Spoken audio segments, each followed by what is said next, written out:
We do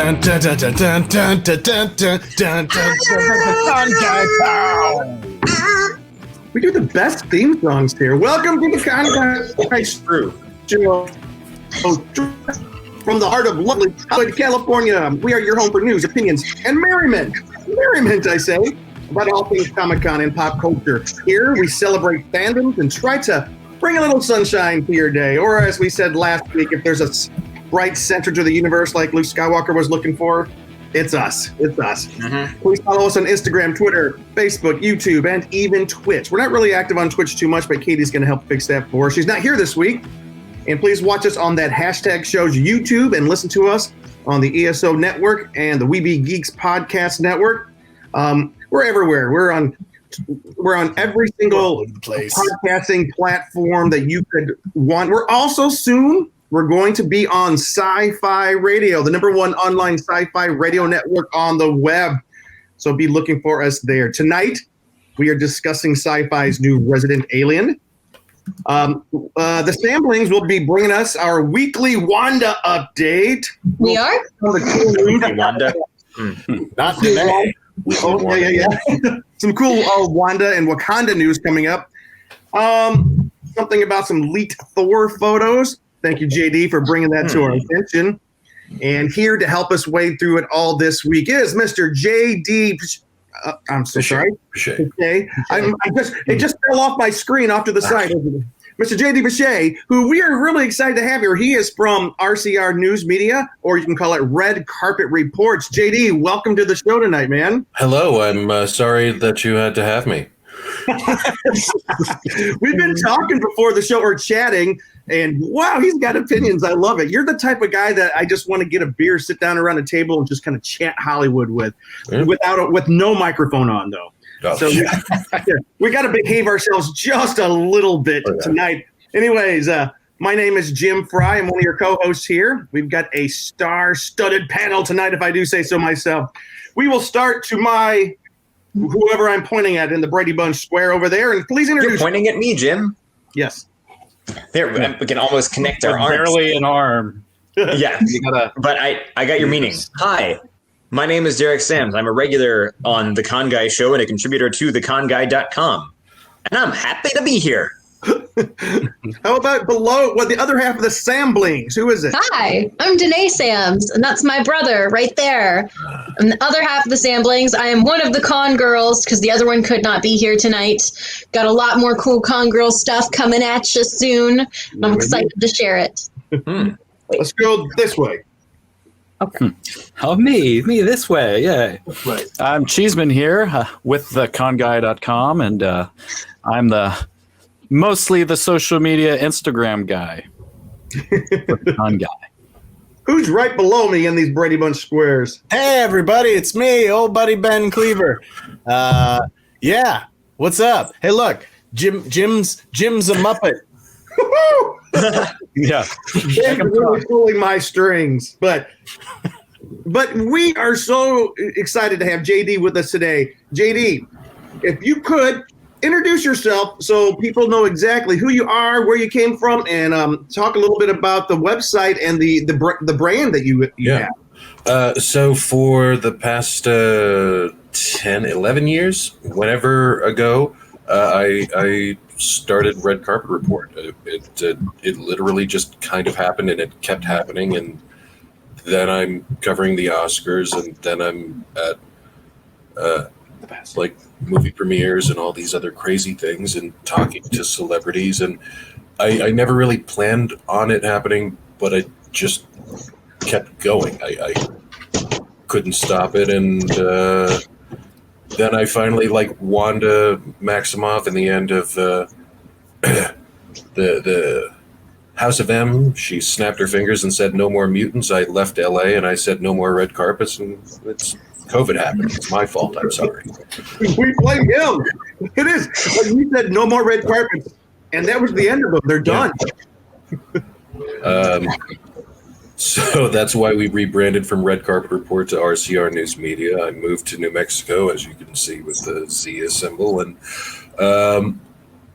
aside from it looking like Tatooine out my window, George R. R. Martin just lives up the street, and then the guys that write the Expanse novels are in my neighborhood. And, they shoot not Breaking Bad anymore. Better Call Saul, around here. Yeah. So not bad. Like my mom loves that show, by the way. Which one?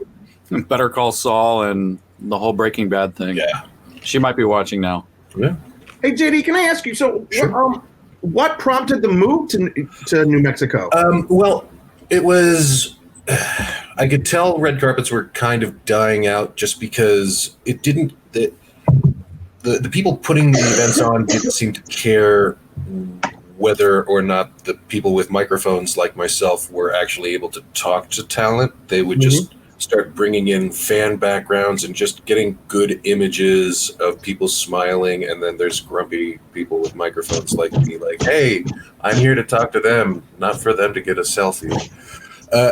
It just stopped being fun, and Albuquerque was always just kind of a place that I wanted to get away to, because LA is so crazy, and this is a city roughly the same size as Portland, and Netflix just put $1 billion into buying the Albuquerque studios, and they're shifting all their production here. So this is about to blow up like Atlanta did 10 years ago, and Vancouver 15. So once COVID settles down, then there's going to be a lot more work out here, and it's going to become Tamalewood instead of Hollywood. Tamalewood. That's great.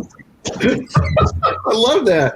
Tamalewood. Hey, your website and everything, like you guys, because I completely identify with what you're talking about. I've been on reporting from a lot of those red carpets where, God bless you, but that's not fun. That's hard work, and you're always yelling at somebody. They never give you the talent you want, but instead they'll give you this person on another network from 15 years ago that has a book they want to talk about, and they're like, oh, come on, this is not. I mean, I think it's cool that you guys have really expanded, and you're a full entertainment news source now, right? Yeah, I have several writers who, like David Nieves, who used to work for Comics Beat, and he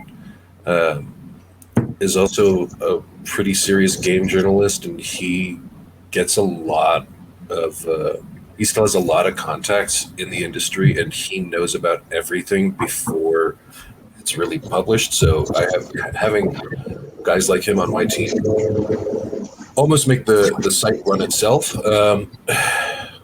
So I've really just been relaxing through quarantine and the end of the world, having fun. Well, who writes for you? Like, how do you? Who's your team? It's smaller than you'd think, but everybody that writes with me all really dislike the whole TMZ angle of news. Like, we never do gossip. We would never If I didn't want something said and a publicist asked me to spike something, I would spike it, and that actually lost me some friends that were also journalists because they wanted to get a scoop because some guy that was on The Bachelor's third marriage failed, and I was like, it doesn't do any good because the videos are going on YouTube, and YouTube is essentially just a place for them to be forever. So while there is a place for gotta get it right now content, all of my best stuff is evergreen, and that's how I treat all my content. I'm not chasing after the high of gotta get a scoop right now, but that doesn't mean I'm unaware of all the things that are happening, this leaked photo from Thor Love and Thunder. I don't know if you want to jump into that right now. All right. Tell you, since you brought it up, Renee, I would love to know. And we were talking about this earlier. Thank you for bringing this up. It's not just one leaked photo. We've got 1, 2, 3, 4. We got 5 of them here. Okay, I saw 2 of them on TikTok earlier. Oh, wow. Well, I'm sorry, Ben. I haven't seen any of these. Oh, I didn't right. know about them until Yeah, you texted me. You're Ben get ready reaction for some video right now. beefcake because Hemsworth is bringing Big. it all. Oof. Well, here's what's interesting with these, like Thor: Love and Thunder. It's going to be a big film, but apparently these photos are verifying there's a lot of cast, and we're about to show it. The fourth Thor outing. It's supposed to release February 2022. It just started filming in Australia. Taika Waititi is back in the director's chair. However, he's getting a lot of consultation, and you were bringing this to my attention, JD, about he's having to work a lot with James Gunn because of. Let's look at this one first. Look who's on set. Hey, Oh my! Oh, Okay, that so guy's for on those the of you- Gilmore Girls. yeah. James Gunn's brother. Can someone remind me of his name? His character's Krug. Kraglin, and he was Yep. also the on-set Rocket Raccoon. He would just Correct. Yeah. Now he's the CGI version of Star-Lord, it looks like. So no, he raided the- Yondu's closet. He's got That's what it looks got the like. arrow and everything. He's the new Yeah. Mary Poppins. Yeah, Yeah. That's right. he might be Peter Pan. But remember, at the end, we haven't seen him since Guardians 2. Yeah, Right. And at the end of Guardians 2, he was tearing up. It was at the funeral, the Ravager's funeral for for Yondu. Mary Poppins, y'all. And so he has if you look in what he's holding in his holster there, it's Yondu's arrow. Yeah. Yep. So that's very cool. That's And Sean in his Gunn. hand, he has coffee. Sean And he's Gunn. got the Mohawk as well, the arrow controlling Mohawk. And then we've also got Karen Gillan as Nebula. And that doesn't actually look like coffee because she's got the same kind of thing in her hand. Oh, I you're think right. that might be like a little personal cooler, like a fan. It Oh does look yeah. like hand. But she's And also then- holding a phone. Yeah. That's so pretty exciting. maybe because that hand's a robot hand, so I'm sure she has like a CG glove that goes over it. Oh yeah. Right. All right, here's some other photos. There's Hey. the two main men. I see. There he is. Christopher Elizabeth Pratt. Is that his middle name? Look at his shaggy Yes, hair. it is, Luke.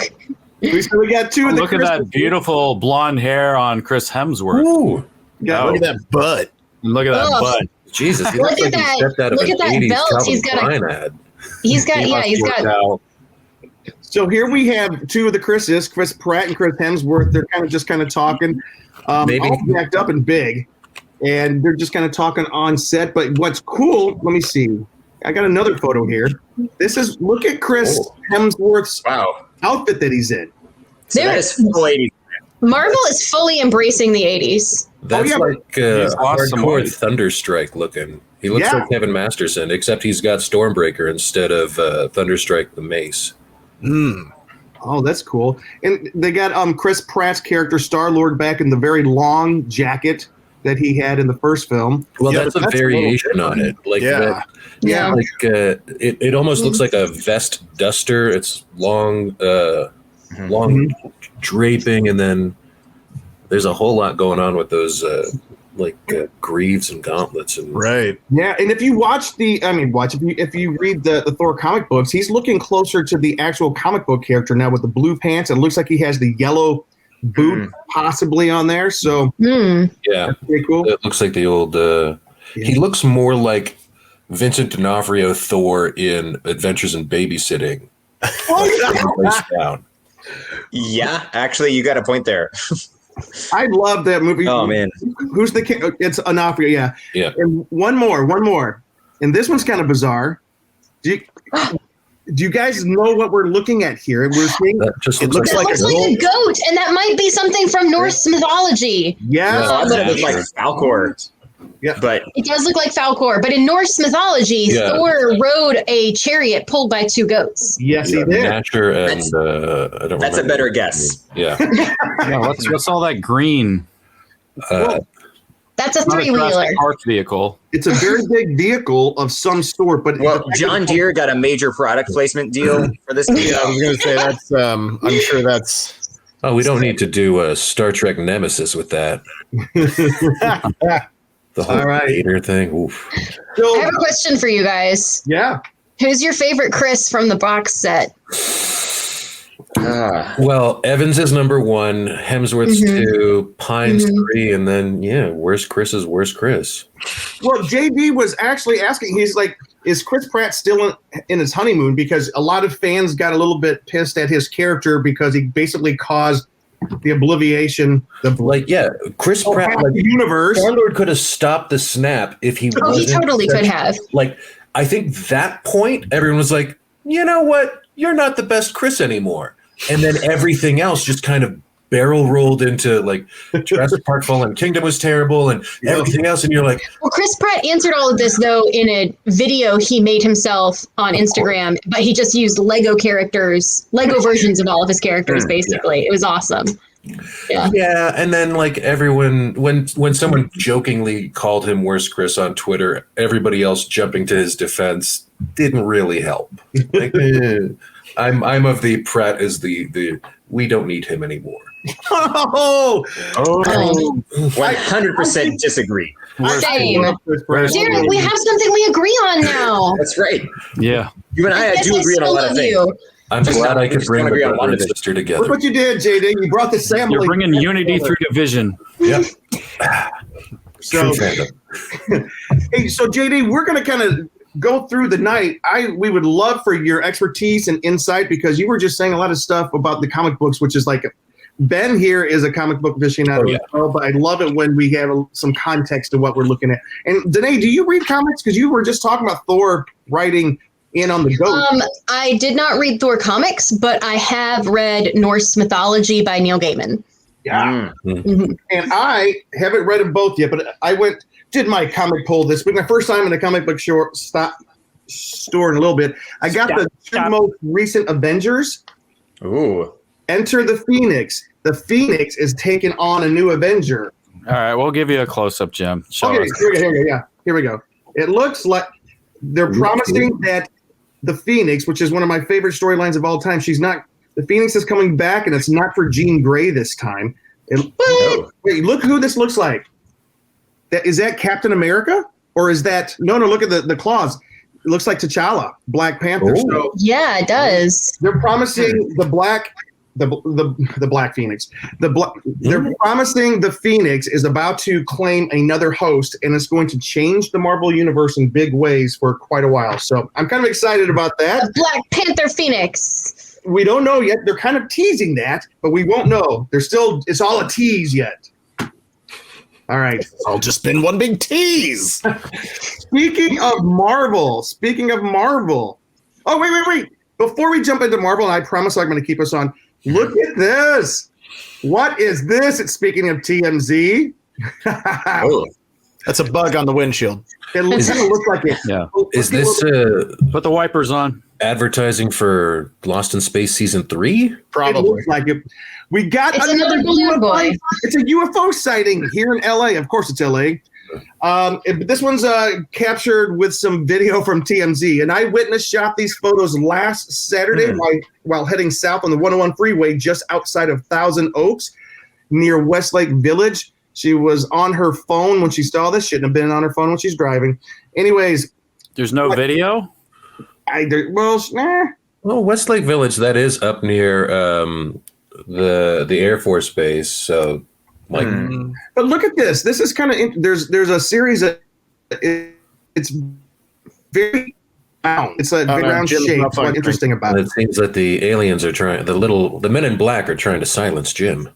Yeah, clearly. Sorry, they're working. Anyway, it's a diet pill. They used some Photoshop trying to recreate the image, and they had a difficult time. So the aliens are coming. Not speaking of which, that's an awkward transition for Samblings. It's time for the Weekly Wanda.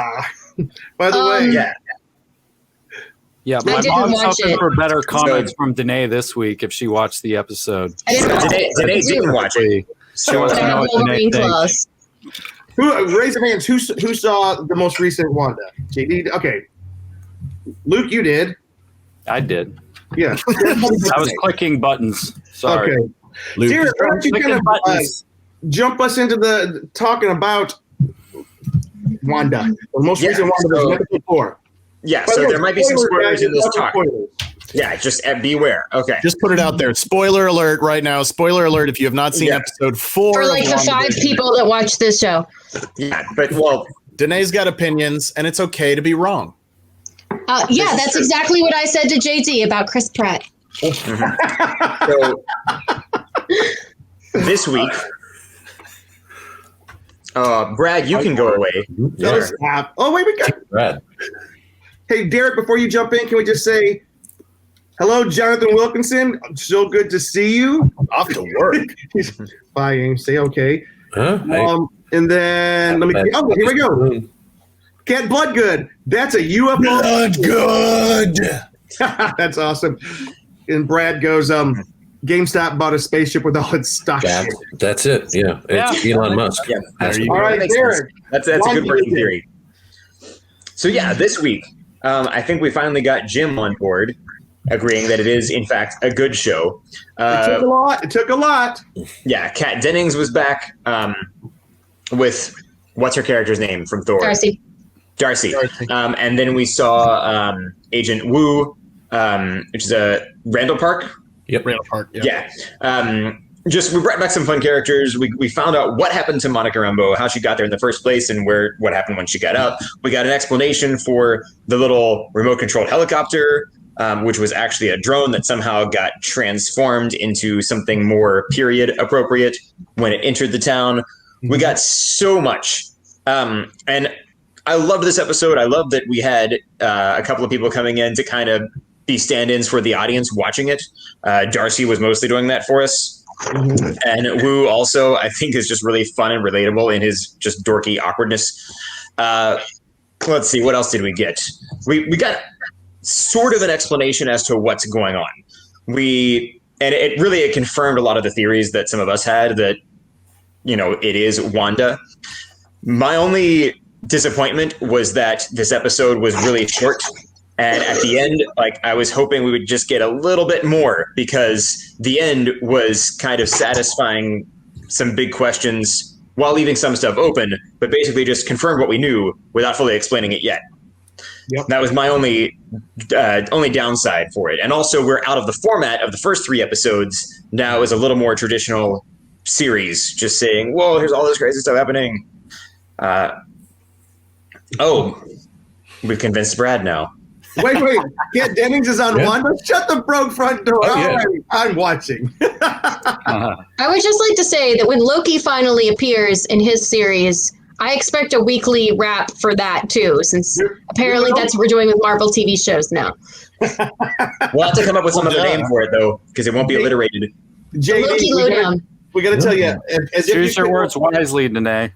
My mom loves it. Hey. Hey, Luke's mom. So, I haven't watched JD, it.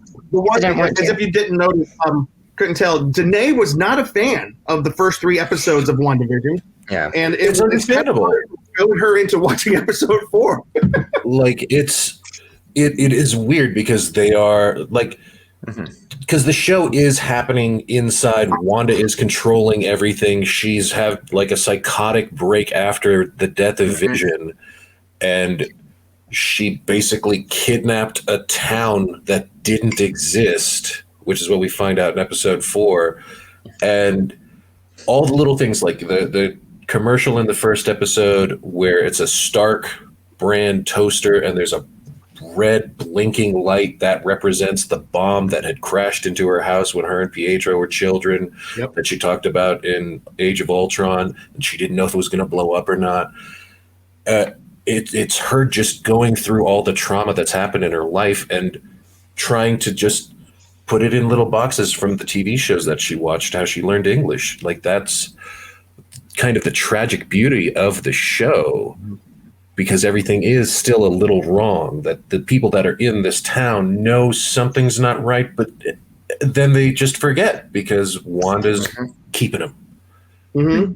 I mean, I know all that. I just still don't want to watch it. It's going to get weird. It's going to get real weird. And Jimmy and Kat, Randall and Kat make, I want a spin-off for them, like X-Files, but with them. Yeah, they're great. Marvel universe. and that's been a lot of buzz online too. The thing that was so great, I'm just going to go ahead and jump in here, Jim. Please do. The thing that was so great about this episode is, and here's the thing. We couldn't have had this episode if we didn't have the previous 3 episodes. Yes. Because if we didn't have the previous 3 episodes, they just started at this point, we wouldn't have given a shit. We wouldn't have. Mm-hmm. And we already got to see what was going on inside the bubble or whatever you want to call it. And now we get to see the explanation of what's going on outside. And we got this delightful little nostalgic dip back into 50s and 60s television that was kind of cute and kind of fun. And as I said in weeks prior, really showed us how underutilized Wanda Olsen, Elizabeth Olsen, how underutilized she is in the Avengers movies, because she's even though it's like semi-campy, like old-timey acting, you really get a sense of how talented she is as an actress. Oh yeah.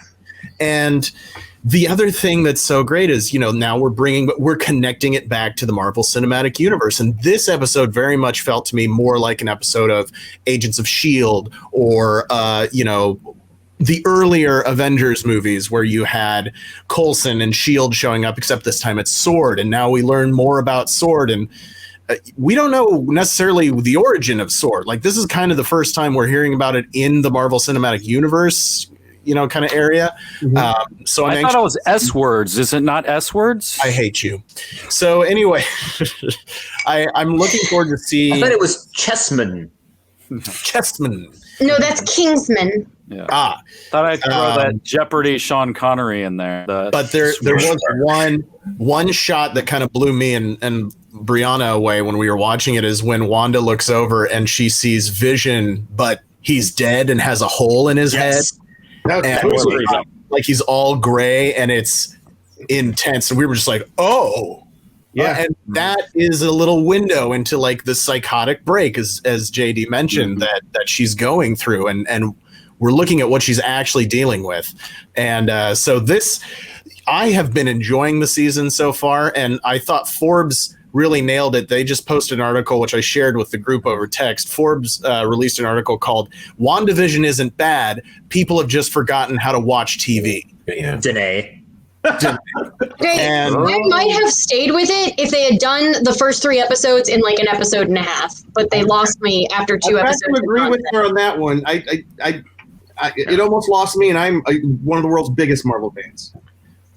Well, if they made shows for ADHD people. No. Okay, I didn't enjoy the first part of the third you one, want to take but I this enjoyed outside, like Benjamin? What's that, Luke? I liked the first 2 episodes, and then the first half of the third one it was like okay, but it felt like when you like are in LA and you have to go to your friend's show or something, like a comedy show, like this is funny and they're doing a good job acting, but this is just weird, That's kind of how the first half of the episode 3 felt. Was like, we're having a big whoa. It was just kind of like a little too over the top. Yeah. Stuff. I love Brady Bunch though, but it just seemed a little too much. But I liked kind of the last half of what they did with it. If Elizabeth Olsen gets hit in the face with a football and says, "Oh, my nose," I might watch it. Yeah. I think the next episode is the Full House episode. Back to the 80s. It's good. Yeah. The thing that was interesting, though, the one thing about this episode, I guess one of its weaknesses, but it was out of necessity. It was very expositional. It had to explain a lot. Like when Monica Rambeau is walking through S.W.O.R.D. headquarters. Mm-hmm. So you disappeared. Your mother started S.W.O.R.D. So bad. We're so sad that you couldn't be here to help us to start it, since you disappeared in the snap. Like they kept on like, nobody talks that way. But they're trying to do the opposite of Lost, Jim. But that cold open where Rambeau shows up and it's after the first snap and everything is chaos. Whoa. Yeah. Because the stuff we didn't see during Endgame, like when everybody disappears, that's awful. But what happens when they show up again? Yeah. Right where they were like 5 6 years later. Yeah. We haven't seen that. We had they spoke the blip into existence, and we saw, okay, well, everybody's kind of getting into it. This we see, the blip unhappening and everybody just showing back up was so creepy. It was like, woof. So from what best we can gather, what is actually happening is Wanda is suffering. She's created this town, or taking, like you say, JD, taking hostage of this town. She's creating it in the guise of sitcoms, because sitcoms always turn out good at the end and they're happy, and that's all her mind can handle. She doesn't. And Monica Rambeau was able to come in to the town, and she masqueraded as somebody. But once she brought up the reality of Ultron killed your brother, at that point, Wanda zapped. What did you say? She was not happy and zapped her right out of the town. So that's kind of where we are right now, as far as we know, right? Is there anything else we're missing there? Well, we got confirmation that it was Monica Rambeau at the start of episode 4, because we just knew her as Geraldine. Yep. And then we got the confirmation of Sword. We saw the iconography of it, but we didn't know it officially was Sword. And the difference of the name being sentient weapon, observation and response. And response division. Yeah. Cool. So, like, this did, like, I purposefully have avoided all the trailers and everything, and I'm going into each episode completely blind and, like, picking out all the things that I can. And I don't know if you guys know who Coy Jandreau is. Yeah, he's a real good friend of ours. He's been on the show a few times. He will not shut up about the fact that all the soap bottles that would say joy say Coy, and he's like, it's for me, it's for me. He's got an Easter egg from him, huh? Yeah. Oh, we should have had him on tonight. That would have been fun. But if you don't want to hear this part, though, JD, if you want to avoid the trailer, I'm just gonna. We're not sure, but there is a trailer that dropped for the rest of the season, and there's one part to that trailer that I think is most interesting. The picture of Vision in, like, a really cheap costume that looks like Vision. That's what I like. That comic book Vision. Yeah. Comic book Vision and comic book Scarlet Witch. Yep. At first, when I saw that trailer many months ago, that part of the trailer, I thought that it was a husband and wife getting frisky. You know, it was lingerie for her, but I think it is Halloween costumes. I think that's part of the 80s. Yeah, trick or treating. Yeah. Or that could be the 90s episode, but probably 80s. No, I thought the most interesting thing is if you watch it and you freeze frame, you can see Vision push it through and leaves he goes outside the wall, and you see him collapse as soon as he gets outside the wall. So he doesn't dissolve. You see it. He kneels and he falls down. And I'm surprised they released that much in the trailer, but I don't know. But it's like you see everybody standing there. Somebody's coming through. Somebody's coming through. And then they cut to a scene of Vision going through. So it's kind of interesting. But if they revealed that, they're not going to losing Jim again. Feige snipers again, man. It's the Men in Black or it's Wanda. It's all Wanda. Yeah. Oh, I'm sorry, guys. Can you see me now? Yep. Jim, we're at 33 minutes. Let's keep moving. Yep. I think we've got to move past Westview. Wanda Weekly is done. Weekly is we spent done. 33 minutes longer on it than we needed to. Oh my gosh! However, there is. Renee, you're aware we My haven't been mom loves talking about it. Wanda the whole time, right? Oh, but we do have something. We already had a UFO earlier in the show, and Luke goes, "Oh, we should show the UFO right before we talk about this." My bad. Resident Alien on Syfy Network stars Alan Tudyk as a crash-landed alien named Harry, who takes on the identity of a small-town Colorado doctor and slowly begins to wrestle with the moral dilemma of his secret mission here on Earth. Ben is our resident expert about Resident Alien, so we would love to know what Ben thinks. Well, I don't know if I'm an expert necessarily. I did watch the first 3 episodes, but the kibosh is on me for talking about any spoilers for episodes 2 and 3. The pilot is out. You can watch it right now on Syfy, on syfy.com or Hulu or what not have you. But so here's the deal. If you love Alan Tudyk, which I do, you get an awesome dose of Alan Tudyk weirdness in this show. And the only issue is the pilot is a pilot, and it's got a lot of exposition to set up, and the pilot's a touch dry. It's got some funny stuff in it, but the pilot's a touch dry. It kicks off in episode 2. So I would highly encourage, if anybody's interested in watching Resident Alien, you watch the pilot, you're like, yeah, it's a little dry for me. Stay tuned for episode 2 because it really picks up. The characters all start blossoming. The storyline starts blossoming. It just takes the pilot episode to get everything set up, which is typical of a pilot. You know, you watch some of the greatest television shows of all time. You go back and watch the pilot. 9 out of 10 times they're going to be kind of garbage shows. But yeah, I have a lot of fun. I love all of the characters in this show. It takes place in a small Colorado town. Tudyk's character plays an alien who crash lands on Earth in the middle of a secret mission, which you find out at the end of the pilot is nefarious. And he takes on the guise of this doctor who he finds living in a cabin next to the lake outside of this Colorado town. But he kills the doctor. And then the sheriff of the town, who is a large African-American man, and appears to be the only black guy in town, and insists that everybody call him Big Black, but everybody's uncomfortable calling him Big Black, which is a funny, kind of storyline in and of itself. Just every character in this, I can't remember. I had my cast list here. I just wrote a review for it for that #show.com. But it's every character in this gets their own, like any great show. It's not just about Alan Tudyk being weird and doing his thing. All the other characters have their own storylines, their own struggles, and their own things that they're trying to pursue. And one of the actresses plays Darcy, the bartender, and she's like hot for Alan Tudyk's character. And he's such a weirdo because he's like walking around, learning about how to act like a human, and he's very awkward and robot dances. Oh my gosh, it gets really funny, but you got to make it through the first episode. And I know that sounds bad, but it's not like, oh, you got to make it through. The first episode. Luke, you liked it, didn't you?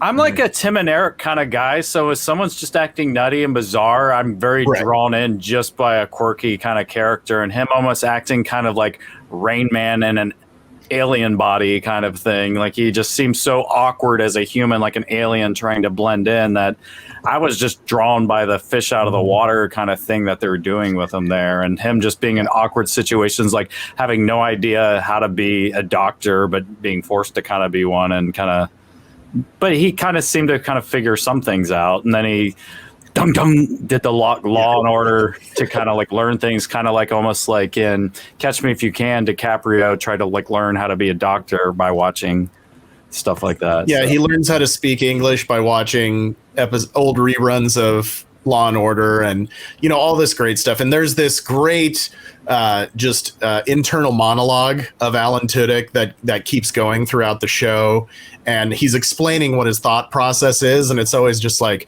I am smarter than humans. Humans have the intelligence of bugs compared to me. I can figure this out.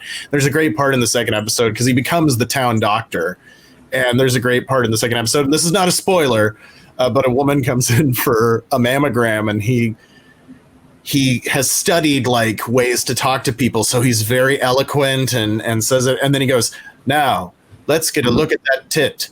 And like, it's just, and then of course everybody responds to that, but it's just, and he's completely serious. Obviously he thinks that is the word that he's supposed to use, and it's just, he's been watching too much TV. But the rest of the cast is so good too, and they really don't blossom until the second episode, and I loved it a lot. He's very live action Vader Zim rather than. Wait! There's a loud sound coming through. Yeah, there's some interference. Okay, there you go. JD, What was it you said? Oh, I was saying he's much more like Invader Zim than Edgar from Men in Black. He's not.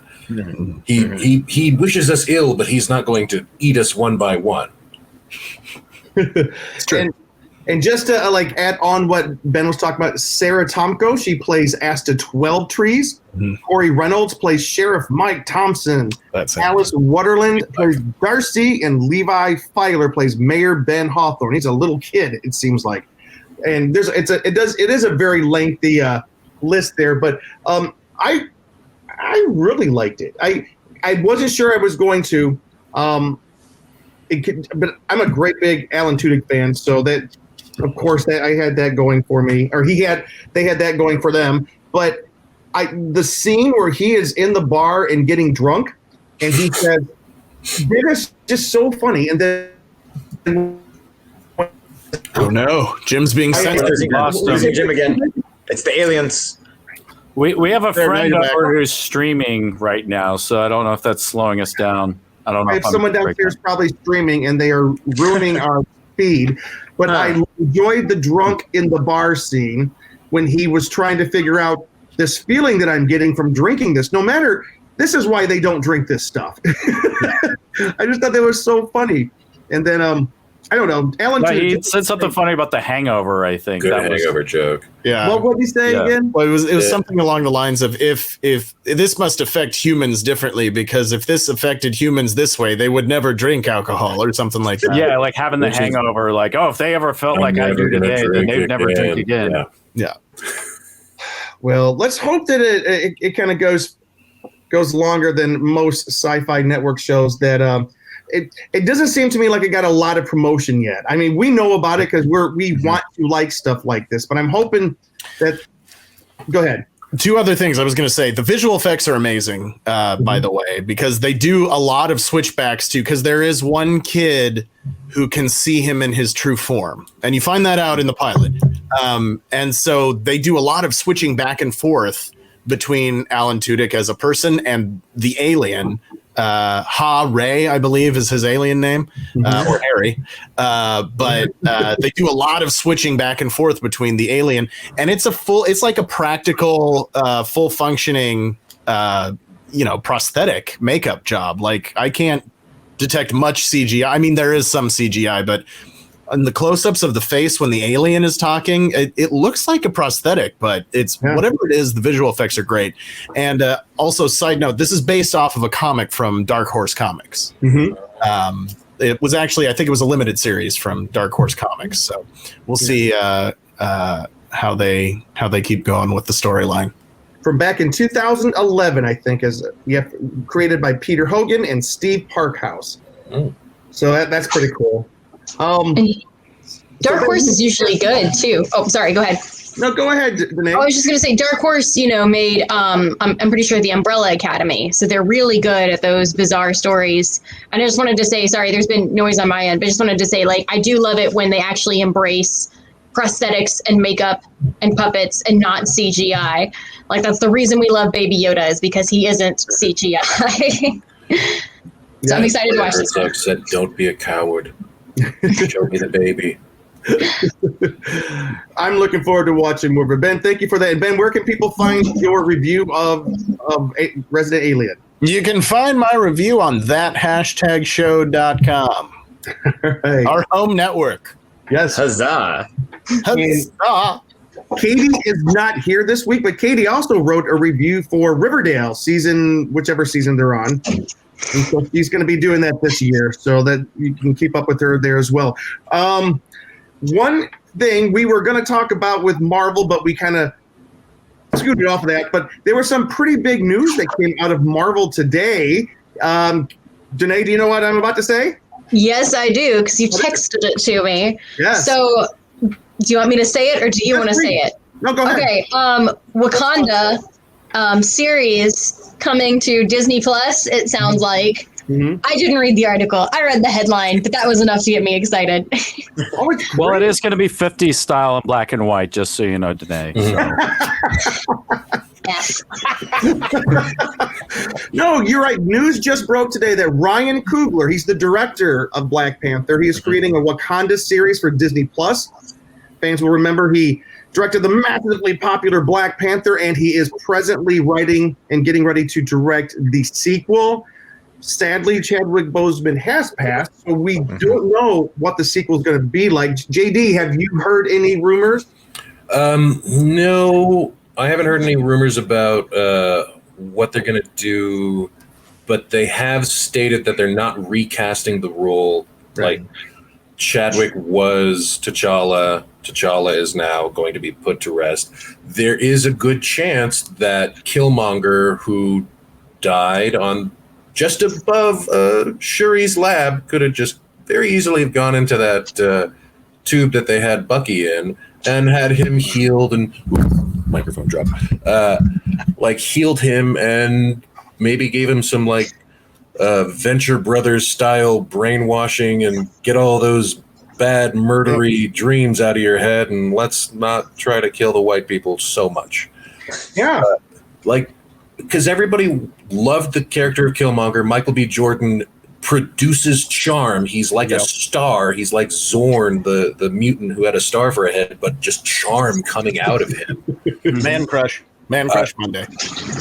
Yeah. So they'd be foolish to not have him back. And yeah, like you got your out. Luke, you've been saying the same thing. Yeah, I've been ever since he unfortunately passed. I was like, they need to do like a multiverse thing or some sort of way to bring him back. Because I mean, ideally, like if I thought of any actor to cast as Black Panther, it would be him because he's just has such a charisma, almost like a Will Smith kind of personality. Where I just love everything he does, and he really should be back and part of the universe. I would argue that Michael Jordan is, we have very few actors that are draws today. Like, the age of the actor who opens the movie and everybody can't wait to see the actor. That's kind of, we have actors we like, but Michael B. Jordan, he's one of those actors that just transcends and everybody likes watching him in a film. He just, like you said, JD, he has that presence. He has a charisma. I think Marvel would be smart. I went online to see this theory is out there. A lot of people were really slamming it. They hate the idea of Michael B. Jordan coming back or of Killmonger coming back because they said wrong. I think they're wrong as well. Marvel, the best heroes are the ones who had villainous past and they turned around and they've redeemed what they have stood for and they're back. I love the idea. Yeah, but also like Zuko or Vegeta. You got to be careful about just bringing back characters who allegedly died. True. And we don't want Marvel to be supernatural. If Katie would not like Marvel has ever done that before. No, but that's the point. They have done it, and it really gets old if you keep doing that. And then like when a character dies, like nobody believes it, and it doesn't mean anything for the audience anymore. Yeah. Well, as a reader of the comic books for many, many years, nobody ever dies, and I'm okay with that. Stop quoting Star Wars, Jim. I thought it was Pharrell. Palpatine just brings them all back. Nobody who dies in Derry ever really dies. There we go. All right. So, anyways, Coogler has released a statement. He said it's an honor to be partnering with the Walt Disney Company, working with when Black Panther was a dream come true. As avid consumers of television, we couldn't be happier to be launching our television business. By the way, it's not just Wakanda. He is going to be developing multiple projects based on multiple Marvel characters. So I'm super excited to see what he's going to be developing. He's great. And as I understand it, I think it's a 5-year contract from what I read. Wow. Good. Because as we all know, WandaVision may or may not have launched Phase 4 successfully. Depends on who you talk to. Ask. Okay, it depends on who you ask, but we are definitely moving into a new era of Marvel, and we're really excited about this. Hey, one thing that JD you did bring up though that we kind of forgot to mention was the fact that Taika Waititi, he's the one directing Thor 4, but you were saying like it's how involved is James Gunn from your understanding? Because James Gunn created all these characters that are now he's not directing. Well, Gunn was the architect of Phase 4 going forward. Kevin Feige had talked about that when they were doing press for Guardians 2 all the way back then. They knew how Endgame was going to end, and they were talking about how they already had Phase 5 completely planned out, and that was 6 years ago. So I'm sure they already have Phase 10 starting to sketch out. We're just getting Ultrons into our brains. But Gunn was the main architect of Phase 4 and Phase 5, just as Joss Whedon was the architect of Phase 1 and 2. And then Gunn getting fired and going to DC to do Suicide Squad and now Peacemaker, he was still on set for Infinity War and Endgame for the scenes that had the Guardians, because Feige knows that Gunn is the magic that makes the Guardians work. And Taika was able to take Thor, which no one liked Dark World, but we got to see how important it was.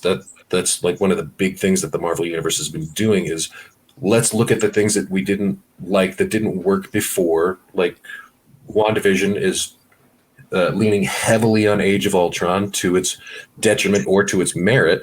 It's probably going to be to its merit.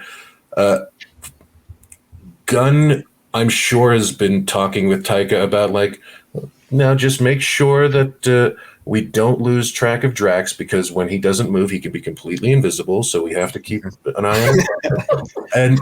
and all these other little things. I didn't. As long as he's not eating. But like Gunn was a writer and a director for those scenes, and he wasn't credited because just the rules of the DGA for Endgame.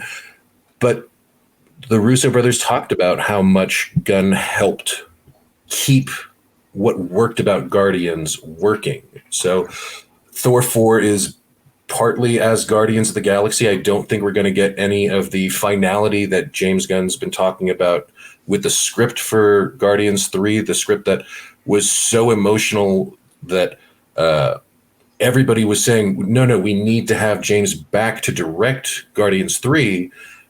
Meanwhile, we're going to have as Guardians of the Galaxy as part of Thor Blood and Thunder, or Love and Thunder. And it's probably just going to be like a crazy side quest that may or may not affect how much of the story that James had to adjust for 3, but I'm just here for it. Pratt dies. The thing at the end of no, he's coming back. Not Pratt, but Star-Lord. Star-Lord can. He's coming back in Guardians 3, though. Yeah, they might shoot 3 immediately after Thor, because I mean you've got everybody already dressed for it. Might as well. Don't take those costumes off. Get back in front of that camera. Right Though they're probably going to have to change costumes, because you see the evolution of Star-Lord's outfits, and each of those has a corresponding toy. And I'm sure the toys for Guardians 3 and the toys for Thor 4 are just going to be amazing. And Ben's going to have them all over the place. Yeah, and what I understand, Gamora will not be making probably an appearance in Guardians. I mean, in Thor 4, unless it's like an end credit tease. But and from apparently the search for Gamora or the reconciliation or whatever with Gamora is going to be Guardians 3 possibly. But what's interesting is they have her sister, Gamora's sister, is in this one. Remember at the end of Endgame, she left with her sister, but then her sister, I'm forgetting her sister's name. Nebula. Nebula. There's pictures of Nebula on set, but there are no pictures of Zaldana on set. No Gamora. So they think we're just making speculation based on a couple of pictures. Yeah, and I mean, here we got 5 pictures from a movie that these actors have been on set for 30, 40, 50 days, maybe. I don't know how long they're taking to shoot. And if Gamora is in this, you can best believe they're going to be keeping wraps on that. They're throwing a tarp over her between her trailer and the set, that sort of thing. So if she's in it, I would like to say I am one of 3 people on the planet Earth that actually enjoyed Thor: The Dark World. Although I know it was apparently a shit show behind the scenes. I talked to somebody who worked for Marvel at the time, and they had worked on set, and they were like, there was a lot going on there. Part of the reason Natalie Portman didn't come back for a while, but I'm super stoked to see her coming back for Thor: Love and Thunder and the Jane Thor potential storyline that they've been kind of leaking out to us. I guess they've announced it. It's not really been a leak, but Yeah. Ben, I agree. I didn't hate it. I do think it's one of my. I enjoyed it too, because I'm a big Christopher Eccleston fan. We're the three, yeah. I liked it, and I felt like they really got the sibling dynamic down. Yeah, because like that's just how Derek and I act all the time. No, I agree with you, Danae. I think it was the best representation of Loki and Thor, Mm-hmm. and their love-hate relationship. I just think they did that better there than almost anywhere. So it was a wasted use of Christopher Eccleston, though. Oh my god! Yeah. I'll give you that. But there have literally been times where I have told Derek, "No, you have to press it gently," and he's like, "I am." Oh, I do have this right here. This is from James Gunn. Somebody asked him, out of curiosity, are you consulting on Guardians of the Galaxy characters in Thor: Love and Thunder? Yes, I have been doing. They're in great hands with Taika Waititi, because there was speculation that he was a little bit not wanting to release them, but of course that could be a company person figuring that out. But I think they get along fine, guys. As we're coming down to the funny Rocket. What is Star-Lord saying? Well, he says a new thing each time. I don't learn. It's one of my issues. That's why you're the worst, Chris. Oh, yeah, well, he's got a response to that. It's the magic 8 ball here. Ooh. Put the guns down and step away from the tree and the raccoon. See, those lines, I don't think anyone else could deliver them the way Chris Pratt can. Like, think about having him do it just makes it perfect. Oh my god! For the listeners, my background, there's a thing that looks like a tree and a thing that looks like a raccoon, which I'm very creeped out by. You're going to hear from my lawyer. Yeah, well, he's got something to say about that. Bison. Yeah, that's a bison. Peter Quill, dude, chill out. Oh my god! Hey guys, as we are coming to the end of the show, we just want to honor 3 people. We actually, within this past week, week and a half, we've lost 3 people that were kind of cool folks, especially in the world of pop culture and fandom. This guy, Dustin Diamond from Saved by the Bell, he just passed today. Dustin Diamond, he gained youthful fame as the nerdy Samuel Screech Powers on TV Saved by the Bell. He died in a Florida hospital just weeks after revealing that he was battling stage 4 cancer. That's very sad. 44 years old.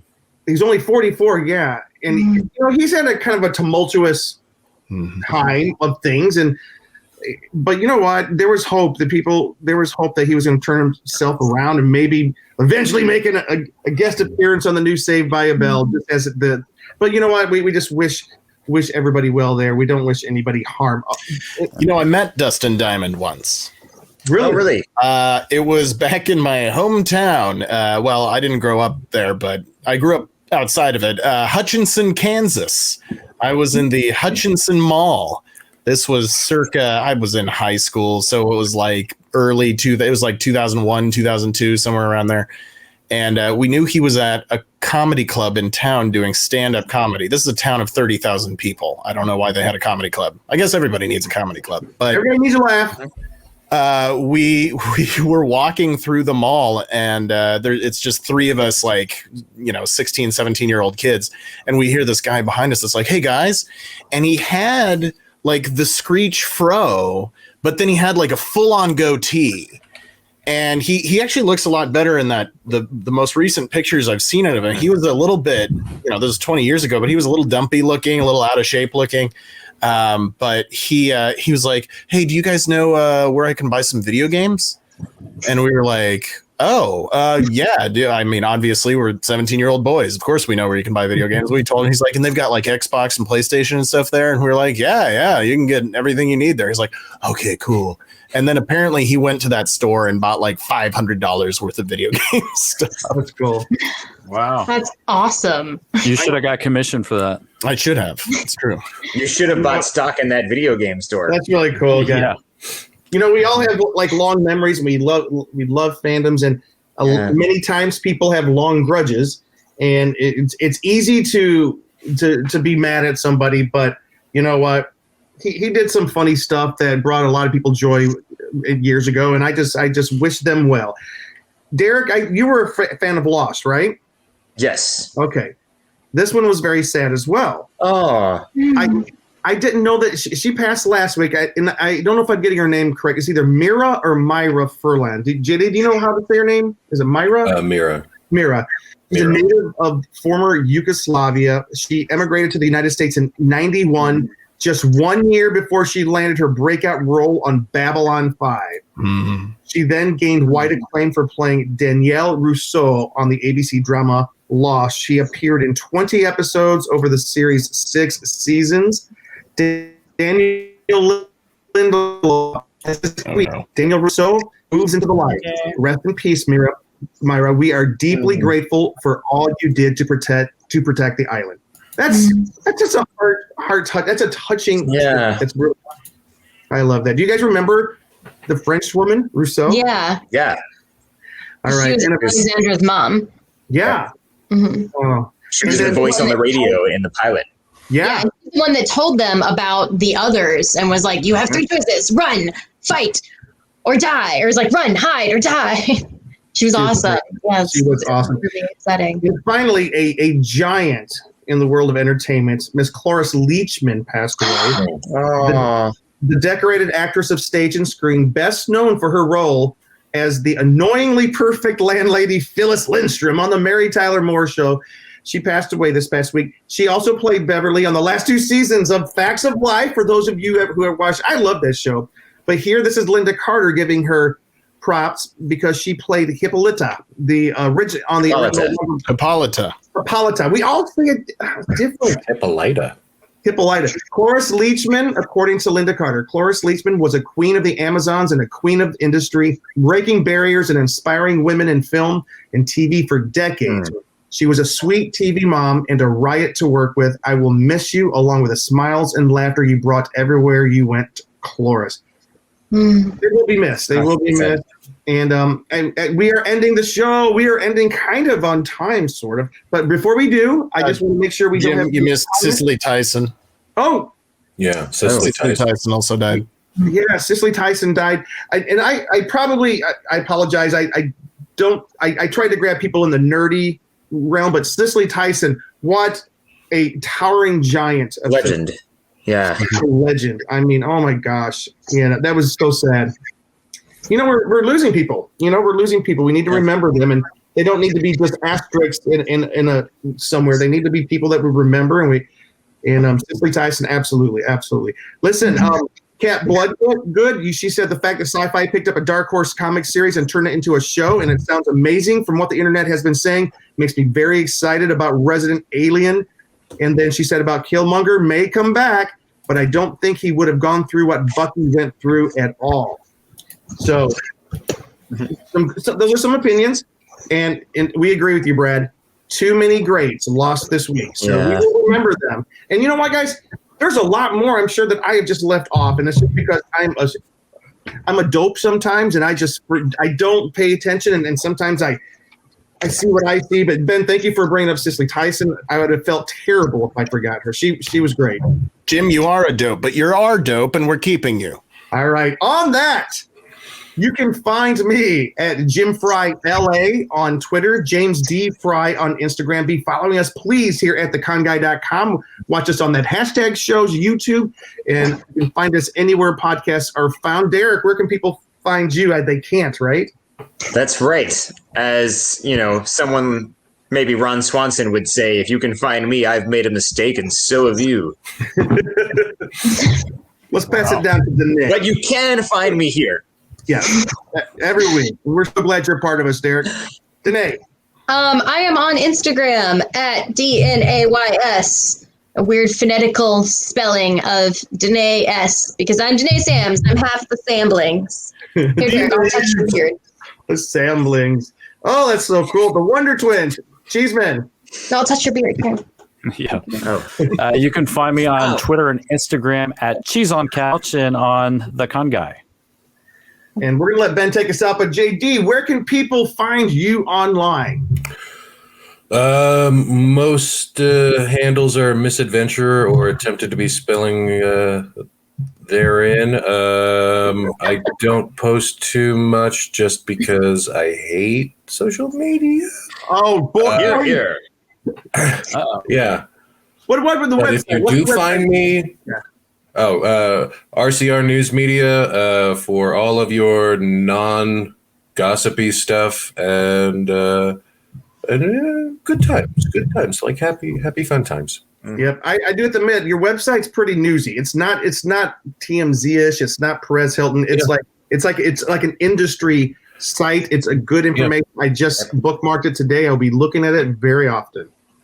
Awesome. Thank you. And we can't wait till you come back on the show, my friend. All right, Ben, take us out. Well, and that's something I love, JD. I do want to say that because I've been doing a lot of interviews with that hashtag show. And the thing is, when you're interviewing somebody who's just finished a project, you just lob them softballs and gas them up. Like, they're there to advertise their project. I'm not there to, like, gotcha. I always ask the publicist, like, is there anything that's off limits? Right. I just asked, and it's up right now. I just interviewed Jeffrey Donovan. He's in a new movie with Diane Lane and Kevin Costner. It's called Let Him Go. Holy shit. Did you see that, JD? Yeah. Whoa. That is a hard drama. That is a gut punch. It brings back Martha and Jonathan Kent. I know, and I told him that in the interview. I'm like, you got to work with Pa Kent. How did that feel? He laughed at that. I did pitch him at the end of the show. I pitched him the Burn Notice and Chuck from NBC crossover movie, and he said, "Where's Zach? Let's give him a call. We'll walk into NBC." So I single-handedly am spearheading that. I'll take it. Anyway, you can see that interview on that #show.com. And hey, everybody, I'm old buddy Ben Cleaver. You can find me on Twitter and Instagram. That's pretty much all I do at BENKLIEWER. And remember, I'm always drinking out of this red cup because whenever Ben Cleaver shows up, it's always a party. Hey! Love you guys. That's why he does it. Yeah. All right. Guys, it's been great. We'll see everybody next time. Bye-bye. Dun dun dun dun dun dun dun dun dun, con guy.